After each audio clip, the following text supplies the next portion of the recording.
अवधूत चिंतन श्री गुरुदेव दत्त श्री स्वामी समर्थ स्वामी सेवा मार्ग या माझ्या यूट्यूब चॅनलमध्ये आपल्या सर्वांचं खूप खूप मनापासून स्वागत आहे। 8 मार्चला आहे महाशिवरात्री आणि 300 वर्षानंतर एक संयोग जुळून आलेला आहे। म्हणजे अति उच्च कोटीचा प्रभावी संयोग या दिवशी आहे आणि त्याचबरोबर एक त्रिपुटी सर्व सिद्धी संयोग या दिवशी आलेला आहे। म्हणजे बघा, श्रवण नक्षत्र, धनिष्ठा नक्षत्र आणि शिवयोग असे तिन्हीचा त्रिकोटी संयोग झालेला आहे। या कारणाने 8 मार्च 2024 या दिवशी जी महाशिवरात्री आहे त्याला विशेष असं महत्त्व प्राप्त झालेलं आहे। आणि या दिवशी जो विधिवत महादेवाचं व्रत पूजा जे काय करतील त्यांना अधिक फळ हे महादेवाचं मिळणार आहे, त्याचं पुण्य आपल्या पदरामध्ये पडणार आहे। म्हणून तर या दिवशी आपले मंत्र हे सिद्ध होणार आहेत। महाशिवरात्रीच्या दिवशी कोणताही मंत्र जप करा तो सिद्ध होत असतो, त्याला वेगळा सिद्ध मंत्र करण्याची गरज नसते। म्हणून तर महाशिवरात्रीच्या दिवशी ज्या प्रकारे अभिषेकाला शिवाच्या महादेवाच्या पिंडीवर अभिषेक करणे, जप करणे किंवा एखादी वस्तू अर्पण करणे, बेलपत्री अर्पण करणं जेवढं महत्त्वाचं आहे तेवढंच मंत्र आणि स्तोत्र पठण करणे याला पण तेवढंच महत्त्व आहे। म्हणून तर महाशिवरात्रीच्या दिवशी वेगवेगळ्या प्रकारे आपण मंत्र स्तोत्र पठण करू शकतो बघा। कारण आता महादेवाचे मंत्र हे बरेच आहेत आणि महादेवाच्या मंत्रापैकी असा एक मंत्र मी तुम्हाला सांगणार आहे जो की तुमच्या पती पत्नीतले भांडणे मिटवणार आहे। पती पत्नीमध्ये जे आपल्या घरामध्ये छोट्या छोट्या कारणावरून वादविवाद होत असतात आणि त्या छोट्या वादविवादाचा मोठ्या वृक्षामध्ये रूपांतर होतं आणि आपलं जीवन हे आपलं संसार हे विस्कळीत होत चाललेला असतो।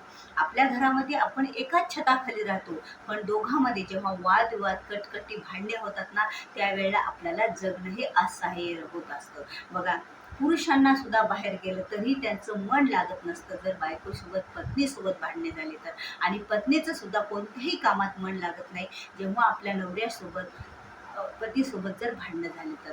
कारण नवऱ्यासोबत जेव्हा भांडणे होतात ना तेव्हा बायको बघा सगळ्या जगाशी सामना करू शकते जर नवरा तिच्यासोबत असेल, आणि जेव्हा नवऱ्याशी तिचं भांडण होतं ना त्यावेळेला तिला हारल्यासारखं वाटतं। तिला वाटतं माझ्या साईडनं माझा नवरा नाही, माझा नवरा ऐकत नाही, मी तर ह्यांना काहीच म्हणत नाही तरी हे माझ्यावर चिडतात, पण आपला काही दोष नसतो, काहीतरी आपल्या पाठीमागं असतं, आपल्या घरातले दोष, पितृदोष, असं पूर्वीच्या जन्माचं काहीतरी आपल्या सोबत असतं। आणि तुम्हाला सांगू का मी की महादेव आणि पार्वतीची जी आराधना, मंत्र, स्तोत्र पठण केलं जातं जे आपल्या संसारिक जीवनासाठी, पती पत्नीच्या जीवनासाठी हे सर्वात महत्त्वाचं असतं बघा। कारण पती पत्नीच्या जीवनामध्ये सर्वात महत्त्वाचे कोण आहेत तर बघा, महादेवाला प्रसन्न करून घेण्यासाठी, महादेवाला आपलंसं करून घेण्यासाठी, महादेव हाच पती मिळण्यासाठी पार्वतीने कितीही कडक व्रत केले होते आणि कितीतरी उपासना केली होती। यामुळे ह्या दोघांचं जीवन सुखी आणि हे मानलं जातं, दोघांचं प्रेम हे ब्रह्मांडामध्ये सर्वात जास्त प्रेम मानलं जातं पती पत्नीचं। म्हणजे याप्रमाणे आपलं सुद्धा प्रेम, आपल्या पती पत्नीतलं प्रेम हे वाढण्यासाठी, आपल्या घरातील भांडणे, कटकटी मिटवण्यासाठी आपल्याला काही एका मंत्राचं आपल्याला पठण करायचं आहे बघा। कारण या दिवशी हा संयोग आणि सर्व सिद्धी योग असल्यामुळे या मंत्राचं 108 वेळा जरी आपण पठण केलं, म्हटलं किंवा त्याचा जप केला तरीही आपल्याला याचा फायदा भरपूर होणार आहे बघा।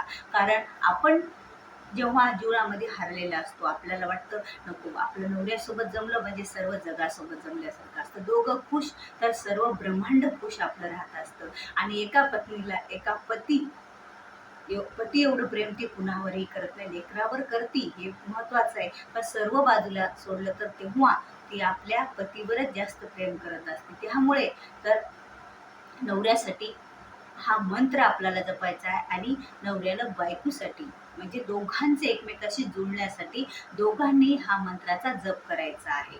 कारण पतीनं आणि पत्नीनं दोघांनी हा मंत्र जप करायचा आहे। जसा वेळ मिळेल त्या दिवशी तसा, कोण्या दिवशी, महाशिवरात्रीच्या दिवशी 8 मार्चला। कारण त्या दिवशी सर्व सिद्धी योग आणि त्रिकोट संयोग बनलेला आहे, त्या कारणाने मंत्र सिद्ध होत असतात। आपण 108 वेळा जरी जपला तरी वर्षभर जप केल्याचं फळ आपल्या पदरात पडत असतं, पुण्य आपल्या पदरात पडत असतं। मग आपल्या संसारातल्या अडचणी सोडण्यासाठी आपल्याला लक्ष्मी प्राप्तीसाठी, आपल्या कोणत्या इच्छा आकांक्षा पूर्ण करण्यासाठी, आपल्या आणलेली कामे पूर्ण करण्यासाठी आपण बऱ्याच सेवा उपासना करत असतो. पण पती पत्नीतले आपल्या दोघांतले वाद मिटण्यासाठी, छोट्या छोट्या कारणावरून वाद मिटून आपण आपलं जीवन सुरळीत आनंदात सुखात जगण्यासाठी, दोघांतलं प्रेम संबंध हे अतूट म्हणजे न तुटणारे बनवण्यासाठी हा मंत्र खूप असा प्रभावशाली मंत्र आहे. हा मंत्र कोणता आहे आपण जाणून घेऊया. हा मंत्र आहे ओम पार्वती पतये नमः. म्हणजे महादेव आणि पार्वतीचा हा मंत्र आहे. दोघांचाही मंत्र आहे. दोघांचा मंत्र एकत्र आपण जपल्या कारणाने आपल्या दोघांचे प्रेम संबंध हे चांगले राहणारे आहेत. आपल्या दोघांमधील संबंध म्हणजे आपल्या दोघांतील नातं हे टिकणार आहे आयुष्यभरासाठी. आता नातं तर टिकत असतं, पण आपल्या मनामध्ये जे टेन्शन असतं, दोघांच्या त्या कटकटीमुळं आपले जे वादविवाद होत असतात आणि त्यामुळे आपल्याला कुठंतरी हारल्यासारखं वाटतं, आपला आनंद कुणीतरी हिरावून घेतल्यासारखा वाटतो. तर ह्या सर्व समस्यांचं निवारण होण्यासाठी आपल्याला ओम पार्वती पतये नमा या मंत्राचा जप त्या दिवशी 108 वेळा करायचा आहे. महिला आणि पुरुष दोघांनीही, नवरा आणि बायको दोघांनाही करायचा. बघा, आता पुरुषांना वेळ नसेल, ऑफिसमध्ये जात असतील किंवा कुठे कामावर जात असतील, तर तिथे पण बसून एखाद्या आपल्याला बसण्यासाठी एखादं साधन असतंच ना. आपण कुठेतरी खाली फक्त जमिनीवर बसून मंत्र जप करायचा नाही. मग तुम्ही आपल्या खुर्चीवर बसून, सोफ्यावर बसून किंवा एखादी चटई असली सोबत तिथं बसून आपण तो जप करू शकतो. ओम पार्वती पते नमा. आणि जर घरी वेळ असला तर घरी करणारच आहोत आपण. आणि महिलांनी सुद्धा हा जप आपल्या देवघरात शक्य असला जप बसून करा. नसला तर आपण कुठेही एका ठिकाणी बसून हा जप आपण करू शकतो.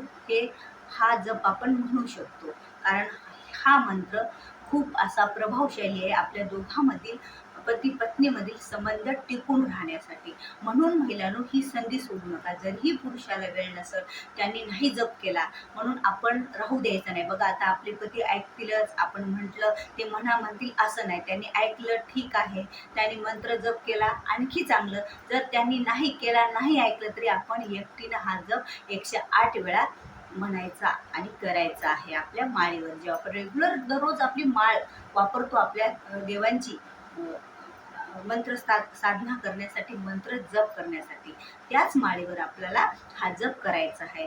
ओम पार्वती पतये नमः. हा जप आपल्याला करायचा आणि आपलं जीवन हे सुखी, आनंदी आणि शांततेत आपल्याला जगायचं आहे. आणि नवरा बायकोतील नातंही आपल्याला घट्ट ठेवायचं आहे. व्हिडिओ आवडल्यास व्हिडिओला लाईक करा, शेअर करा. नवीन असेल तर सबस्क्राईब करा. झालेली सेवा श्री स्वामी चरणी अर्पण. श्री स्वामी समर्थ.